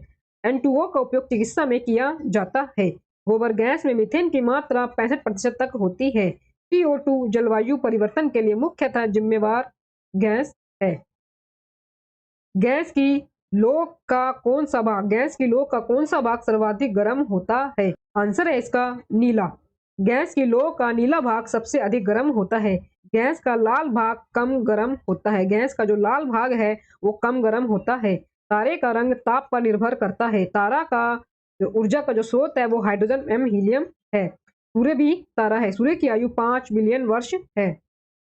आधुनिक अवधि सारणी की तीसरी अवधि का सबसे विद्युत धन तत्व डैश है और सबसे ऋणात्मक तत्व डैश है। आंसर है इसका सोडियम और क्लोरीन। आधुनिक अवधि सारणी की तीसरी अवधि का सबसे विद्युत धन तत्व सोडियम है और सबसे ऋणात्मक तत्व क्लोरीन है। आधुनिक अवधि सारणी मोसले ने 1913 में तैयार की थी। आधुनिक अवधि सारणी के अनुसार तत्वों के गुण उनके परमाणु संख्या के आवर्त फलन होते हैं। आधुनिक अवधि सारणी के अनुसार तत्वों के गुण उनके परमाणु संख्या के आवर्त फलन होते हैं। मेंडलीव के अनुसार तत्वों का भौतिक एवं रासायनिक गुण उनके परमाणु भारों के आवर्त फलन होते हैं। आधुनिक आवर्त सारणी की संख्या जो है आवर्त जो होते हैं, आधुनिक आवर्त सारणी में जो आवर्त है वो 7 होते हैं एवं वर्ग 9 है। मेंडलीव आवर्त सारणी में 9 वर्ग और 7 आवर्त थे। आधुनिक जो आवर्त सारणी है उसमें टोटल जो उपवर्ग लगाकर 18 टोटल इसमें वर्ग है। सबसे अधिक इलेक्ट्रॉन बंधुता क्लोरीन की होती है। क्लोरीन की विद्युत ऋणात्मकता सबसे अधिक होती है। क्लोरीन की विद्युत ऋणात्मकता सबसे अधिक होती है। 1097 प्रश्न है, डैश इलेक्ट्रॉनों की समान संख्या वाले परमाणु आयन होते हैं। इलेक्ट्रॉनों की समान संख्या वाले परमाणु अणु आयन होते हैं। आंसर है इसका आइसो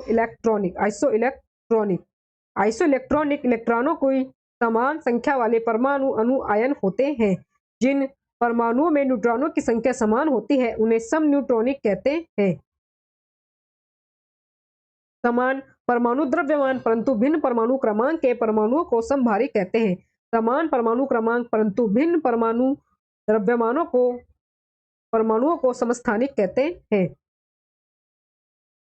नेक्स्ट क्वेश्चन है, अम्ल वर्षा का पीएच मान कितना होता है? अम्ल वर्षा का पीएच मान कितना होता है? आंसर है इसका 5.5 या फिर उससे कम। अम्ल वर्षा का पीएच मान 5.5 या इससे कम होता है। SO2, SO3, NO वातावरणीय जल के साथ क्रिया करके सल्फ्यूरिक अम्ल या सल्फ्यूरस वर्षा जल के साथ ये अम्ल पृथ्वी पर आते हैं, इसे अम्ल वर्षा कहते हैं। हमारा शरीर 7 से 7.8 पीएच के परास के बीच कार्य करता है। मुंह के पीएच का मान 5.5 से कम होने पर दांतों का जो क्षय है वो प्रारंभ हो जाता है। परमाणु रिएक्टर में विखंडन की प्रतिक्रिया की दर को नियंत्रित करने के लिए डैश का प्रयोग किया जाता है जो खुद में ही विखंडन के बिना न्यूट्रॉन अवशोषित करता है। आंसर है इसका कैडमियम। परमाणु रिएक्टर में विखंडन प्रतिक्रिया की दर को नियंत्रित करने के लिए कैडमियम का प्रयोग किया जाता है जो खुद में ही विखंडन के बिना न्यूट्रॉन अवशोषित करता है। रिएक्टर में ईंधन के रूप में यूरेनियम 235 या प्लूटोनियम 239 का प्रयोग किया जाता है। कैडमियम या बोरॉन छड़ का प्रयोग किया जाता है जिससे 2 न्यूट्रॉन का अवशोषण कर लिया जाता है नियंत्रण छड़ के रूप में। रिएक्टर में मंदक के रूप में भारी जल या ग्रेफाइट का प्रयोग किया जाता है। मंदक न्यूट्रॉन की गति को धीमा करता है। परमाणु बम अनियंत्रित श्रृंखला अभिक्रिया है। रिएक्टर नियंत्रित श्रृंखला अभिक्रिया है। दही में मुख्यतः कौन सा एसिड होता है? आंसर है इसका लैक्टिक। दही में मुख्यतः लैक्टिक एसिड होता है। प्राकृतिक स्रोत और हमें अम्ल उनमें पाए जाने वाले दिए गए हैं, जैसे टमाटर में ऑक्सैलिक अम्ल, इमली में टार्टरिक अम्ल, संतरे में सिट्रिक अम्ल, नेटल का डंक यानी कि बिच्छू का जो डंक होता है उसमें मेथेनोइक अम्ल, चींटी के डंक में मेथेनोइक अम्ल, सिरका एसिटिक अम्ल, अचार एसिटिक अम्ल, सोडा वाटर व अन्य पेय पदार्थ में कार्बोनिक अम्ल पाया जाता है और सेब जो है उसमें मैलिक अम्ल पाया जाता है। अंगूर में टार्टरिक अम्ल, खाना पचाने में हाइड्रोक्लोरिक अम्ल, कपड़े से जंग के धब्बे हटाने में ऑक्सैलिक जो अम्ल का प्रयोग किया जाता है। नेक्स्ट क्वेश्चन है, गली के पीले लाइट में किसका प्रयोग किया जाता है? गली के पीले लाइट में किसका प्रयोग किया जाता है? आंसर है इसका सोडियम का। गली के पीले लाइट में सोडियम का प्रयोग किया जाता है। वाल्व के फिलामेंट में टंगस्टन का प्रयोग किया जाता है। हीटर के तार नाइक्रोम का बना होता है। नॉन स्टिक बर्तन का ऊपरी परत जो है वो टेफ्लॉन का बना होता है। नियोन तथा आर्गन का प्रयोग जो है वो वाल्व में किया जाता है। 1102 प्रश्न है दोस्तों। डैश पदार्थ की उन अवस्थाओं में से एक है जो बहुत ही कम घनत्व वाली गैस को अत्यंत कम तापमान के तहत ठंडा करके प्राप्त होती है। आंसर है इसका ऑप्शन सी, बोस आइंस्टीन घनीभूत। बोस आइंस्टीन घनीभूत पदार्थ की उन अवस्थाओं में से एक है जो बहुत ही कम घनत्व वाली गैस को अत्यंत कम तापमान के तहत ठंडा करने पर प्राप्त होती है। अल्बर्ट आइंस्टीन मूलतः जर्मनी के रहने वाले थे। आइंस्टीन यहूदी धर्म के मानने वाले थे। नेक्स्ट क्वेश्चन है, निम्नलिखित में से कौन सा रासायनिक प्रतीकों के बारे में सच नहीं है? हमें जो सच नहीं है वो बताना है, तो आंसर है इसका सी। रासायनिक प्रतीकों के बारे में सच नहीं है कि ये जेम्स चैडविक और जे थॉमसन द्वारा प्रस्तावित किए गए थे। रासायनिक प्रतीकों से अनेक रसायन शास्त्री एवं वैज्ञानिक जुड़े हुए हैं। इलेक्ट्रॉन की खोज जे थॉमसन ने की थी और न्यूट्रॉन की खोज चैडविक ने की थी। नेक्स्ट है, गैल्वेनीकरण जंग से बचाने वाली एक प्रक्रिया है जिसमें स्टील और लोहे पर डैश की कोटिंग का इस्तेमाल किया जाता है। आंसर है इसका जिंक। गैल्वेनीकरण जंग से बचाने की एक प्रक्रिया है जिसमें स्टील और लोहे पर जिंक की कोटिंग का इस्तेमाल किया जाता है। जंग लगने से धातु का क्षरण होता है।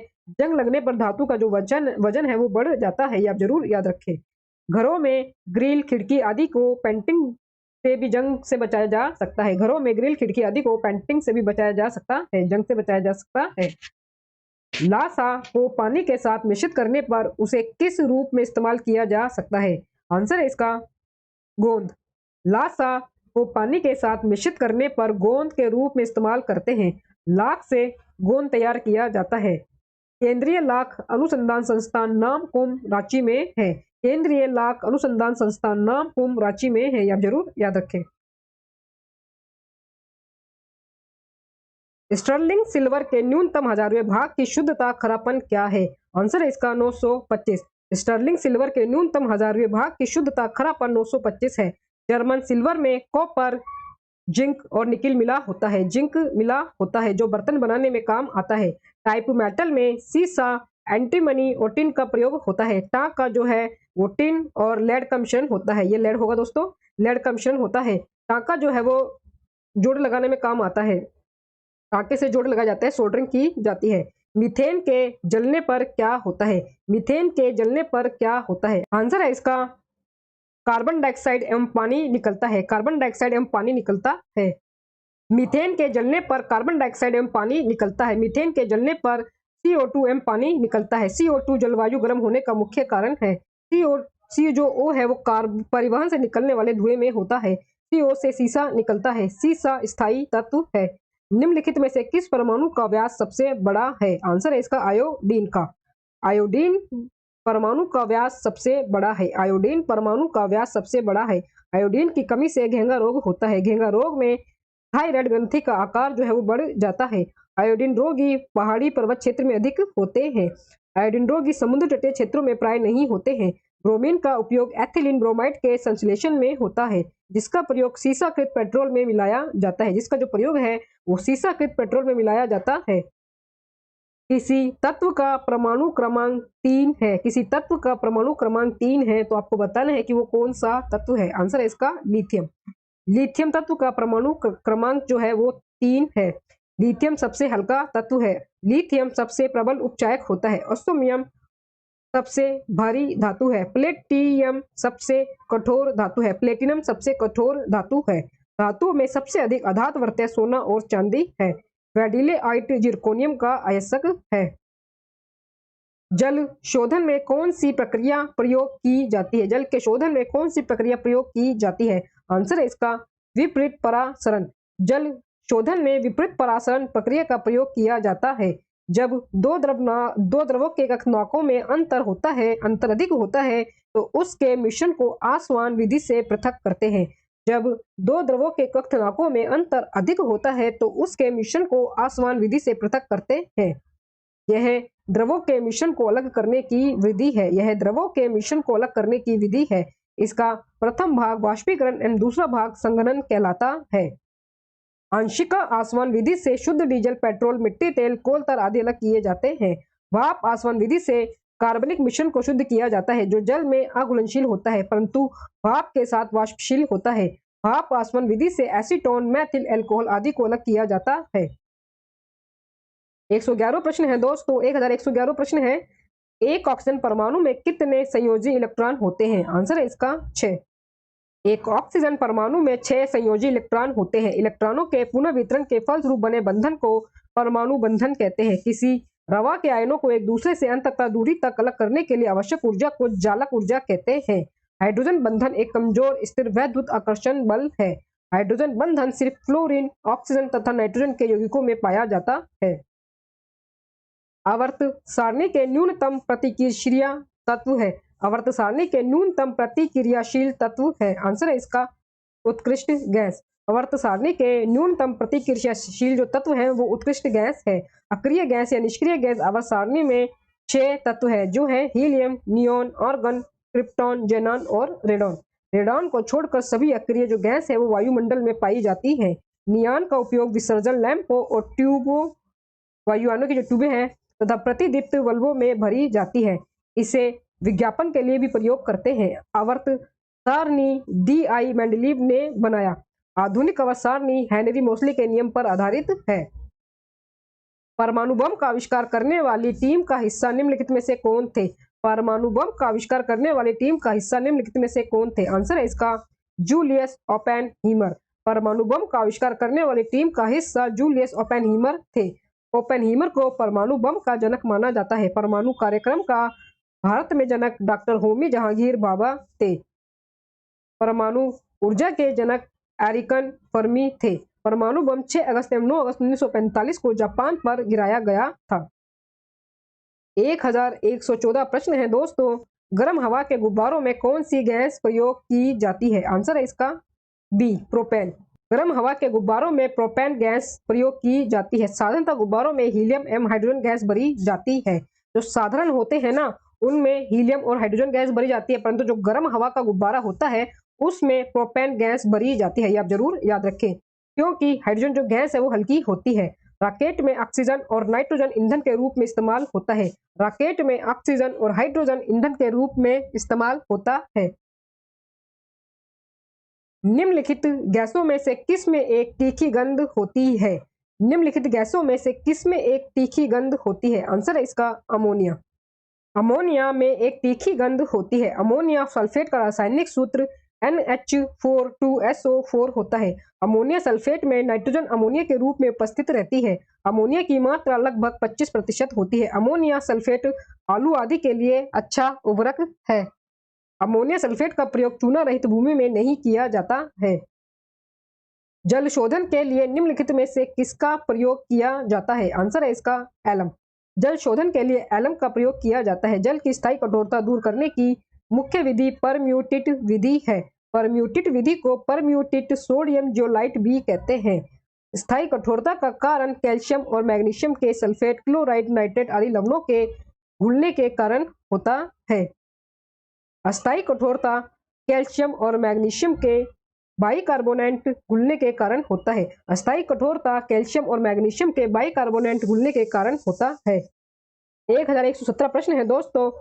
निम्न में से कौन सी रासायनिक प्रतिक्रिया की प्रकृति हमेशा ऊष्माशोषी होती है? आंसर है इसका दहन प्रतिक्रिया। दहन प्रतिक्रिया दहन प्रतिक्रिया हमेशा रासायनिक प्रतिक्रिया की प्रवृत्ति ऊष्माशोषी होती है। ऐसे ईंधन जिनका अपस्फोटन अधिक होता है वह अच्छा नहीं माना जाता है। अपस्फोटन को कम करने के लिए टेट्रा एथिलेट अपस्फोटन रोधी मिलाया जाता है।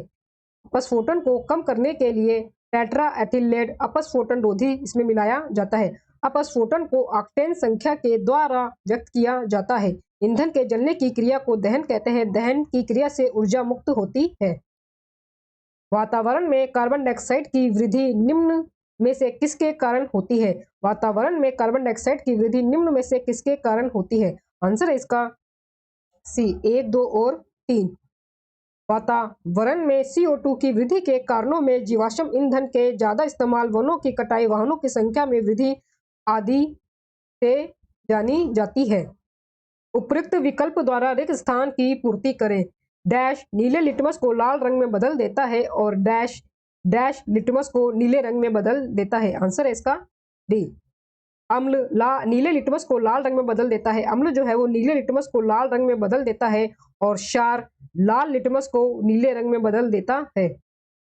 निम्नलिखित में से ऑक्सीकरण प्रतिक्रिया के बारे में क्या सही नहीं है? निम्नलिखित में से ऑक्सीकरण प्रतिक्रिया के बारे में क्या सही नहीं है? आंसर है इसका सी। वनस्पति तेल का हाइड्रोजनीकरण की एक ऑक्सीकरण प्रतिक्रिया है। वनस्पति तेल का हाइड्रोजनीकरण जो है वो एक ऑक्सीकरण प्रतिक्रिया है। ये सही नहीं है। ऑक्सीकरण ऑक्सीडेशन प्रतिक्रिया के बारे में ये सही नहीं है कि वनस्पति तेलों का हाइड्रोजनीकरण एक ऑक्सीकरण प्रतिक्रिया है। यह गलत दिया गया है। पौधे के विकास के लिए मिट्टी का पीएच कितनी अनुमानित मात्रा सबसे अनुकूल है? आंसर है इसका ए 5.5 से 7.5 के बीच, 5.5 से 7.5 के बीच। पौधे के विकास के लिए मिट्टी की पीएच की अनुमानित मात्रा सबसे अनुकूल 5.5 से 7.5 के बीच है। किसी विलयन में हाइड्रोजन आयनों के सांद्रण के युद्धक्रम के लघुगणक के उस विलयन का पीएच कहते हैं। पीएच विलयन 7 से कम होने पर अम्लीय होता है। पीएच विलयन 7 से अधिक होने पर क्षारीय होता है। हमारा जो शरीर है वो 7 से 7.8 पीएच परास के बीच काम करता है। वर्षा के जल की पीएच मान जब 5.6 से कम हो जाती है तो वह अम्लीय वर्षा कहलाती है। इनमें से किसे फल पकाने के लिए प्रयोग किया जाता है? इनमें से किसे फल पकाने के लिए प्रयोग किया जाता है? आंसर है इसका कैल्शियम कार्बाइड और एसिटिलीन दोनों को। फल पकाने के लिए कैल्शियम कार्बाइड और एसिटिलीन दोनों ही गैस का प्रयोग किया जाता है। एथिलीन एकमात्र ऐसा हार्मोन है जो गैसीय रूप में पाया जाता है। एथिलीन हार्मोन फलों को पकाने में सहायता करता है। यह मादा पुष्पों की संख्या में वृद्धि करता है। यह पत्तियों, पुष्पों और फलों के विलगन को प्रेरित करता है। फ्लोरीजेंस ये पत्ती में बनते हैं लेकिन फूलों को खिलने में मदद करते हैं। फ्लोरीजेंस को फूल खिलने वाला हार्मोन भी कहते हैं। साइटोकाइनिन आरएनए एवं प्रोटीन बनाने में सहायक होता है। 1123 प्रश्न है दोस्तों, निम्नलिखित में से कौन सी ग्रीन हाउस गैस नहीं है? निम्नलिखित में से कौन सी ग्रीन हाउस गैस नहीं है? आंसर है इसका ऑक्सीजन। निम्नलिखित में से कौन सा ग्लोबल वार्मिंग से निपटने का उपाय नहीं होता है? निम्नलिखित में से कौन सा ग्लोबल वार्मिंग से निपटने का उपाय नहीं होता है? आंसर है इसका खाना पकाने के लिए ईंधन के रूप में लकड़ी का उपयोग करना। खाना पकाने के लिए ईंधन के रूप में लकड़ी का उपयोग करना ग्लोबल वार्मिंग से निपटने का उपाय नहीं है। लकड़ी जलने से ग्लोबल वार्मिंग में वृद्धि होती है। खाना बनाने के लिए लकड़ी का प्रयोग कर भारी मात्रा में वन की क्षति होती है। ग्लोबल वार्मिंग का मुख्य कारण जीवाश्म ईंधन है। ग्लोबल वार्मिंग का मुख्य कारण जीवाश्म ईंधन है। 1125 प्रश्न है, टेफ्लॉन खाना पकाने के उपकरणों में एक नॉन स्टिक कोटिंग में इस्तेमाल किया जाता है। तारों आदि में अपने इंसुलेशन विशेषता के कारण इलेक्ट्रॉनिक उद्योग में इस्तेमाल किया जाता है। एक बहुलक होता है जिसमें कार्बन डैश बॉन्डिंग शामिल होता है। आंसर है इसका ब्रोमाइड। आंसर होगा इसका ब्रोमाइड। टेफ्लॉन खाना पकाने के उपकरणों में एक नॉन स्टिक कोटिंग में इस्तेमाल किया जाता है। तारों आदि में अपने इंसुलेशन विशेषता के कारण इलेक्ट्रॉनिक उद्योग में इस्तेमाल किया जाता है। एक बहुलक पॉलीमर होता है जिसमें ब्रोमाइड बॉन्डिंग कार्बन शामिल होता है। बैरियम सल्फेट का उपयोग बैरियम मील के रूप में उदर की एक्सरे में होता है। आतिशबाजी के दौरान हरा रंग बैरियम की उपस्थिति के कारण होता है।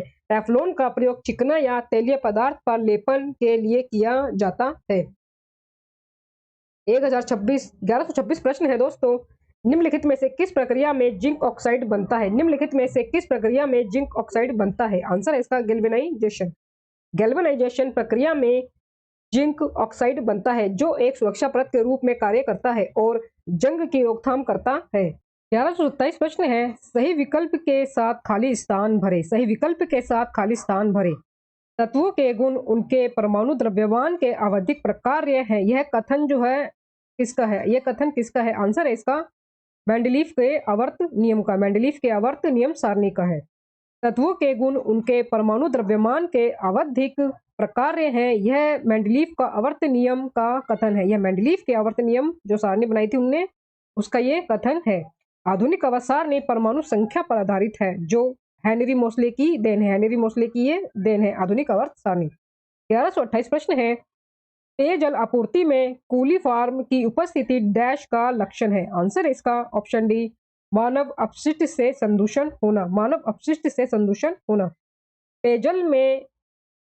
पेयजल आपूर्ति में कोलीफॉर्म की जो उपस्थिति है वो मानव अपशिष्ट से संदूषण का लक्षण है। पेयजल में कुछ खनिज लवण घुले रहते हैं जो हमारे शरीर के लिए आवश्यक है। भूमि जल में या मानव जनित कारणों से आयरन, आर्सेनिक, फ्लोराइड आदि की मात्रा पेयजल को खराब करती है। पेयजल को खराब करती है। पृथ्वी पर जल 2 से 3% ही पीने के योग्य है जिसे मीठा जल कहा जाता है और अंटार्कटिका पेयजल का महत्वपूर्ण स्रोत है। दोस्तों ये हमारा अंतिम प्रश्न है पार्ट 6 का और रसायन विज्ञान केमिस्ट्री का भी। न्यूलैंड, मेंडलीव और मेयर नामक वैज्ञानिकों ने डैश का विकास किया था। न्यूलैंड, मेंडलीव और मेयर नामक वैज्ञानिकों ने डैश का विकास किया था। आंसर इसका आवर्त सारणी विषय वस्तु का। न्यूलैंड, मेंडलीव और मेयर नामक वैज्ञानिकों ने आवर्त सारणी विषय वस्तु का विकास किया था। मोसले आधुनिक आवर्त सारणी के जनक हैं। हेनरी जो मोसले हैं वो आधुनिक आवर्त सारणी के जनक हैं। दोस्तों इसी अंतिम प्रश्न के साथ हमारा पार्ट 6 पूरा होता है और रुक्मणी रसायन विज्ञान के इस बुक के सभी प्रश्न आपको 6 पार्ट की वीडियो में दे दिए गए हैं। सभी पार्ट को आप जरूर देखें। आपके एग्जाम के लिए सभी प्रश्न मोस्ट इंपोर्टेंट है। इनमें से प्रश्न जरूर आते हैं और आगे भी आएंगे। दोस्तों अगर आपको वीडियो में दिया गया कंटेंट पसंद आया हो तो प्लीज वीडियो को लाइक और शेयर जरूर करें और मेरे यूट्यूब चैनल धमाका जीके को सब्सक्राइब जरूर करें जिससे आगे भी आपको मेरी एग्जाम रिलेटेड वीडियो मिलते रहे। दोस्तों मिलते हैं नेक्स्ट वीडियो में नए टॉपिक के साथ। तब तक के लिए धन्यवाद।